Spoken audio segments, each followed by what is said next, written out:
thanks be unto God, who makes manifest the savor of his knowledge by us in every place. He makes us an aroma of Christ.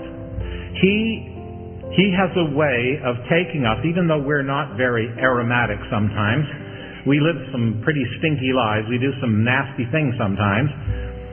Even so, the Lord is able to take us, poor sinners that we are, and give people a sense of Christ from our lives.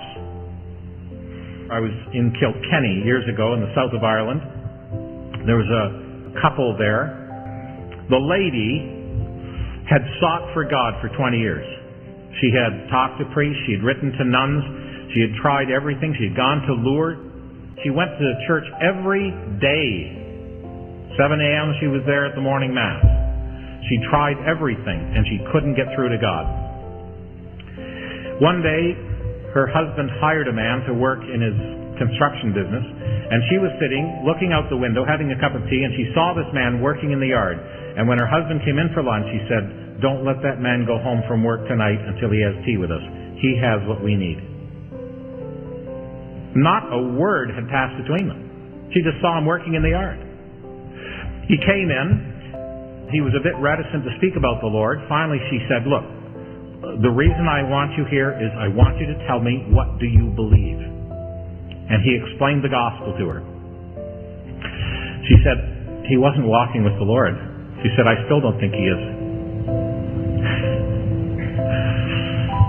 She said, "I think he was lonely. He should have been out with the Christians, but he wasn't going out to any meetings. And he hung around till 11 o'clock. She said, "I waited for this for 20 years, and finally he left. I went running into the bedroom, threw myself down at the bed, and I asked the Lord to save me." She said, "You know, after I got saved, I found out there's some people that I knew that knew the gospel, and they never told me." And she said, "I determined that would never happen to me."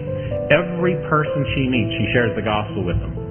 I mean, I walked down the street with her one day through the center of Kilkenny. It took us 2.5 hours through this little village because everybody she talked to, and some people you could see, they crossed the street to avoid her, but she told every person she met about the Lord. And I thought to myself, here's a fellow, he's not even walking with the Lord, but he couldn't hide it. It wasn't him, you see.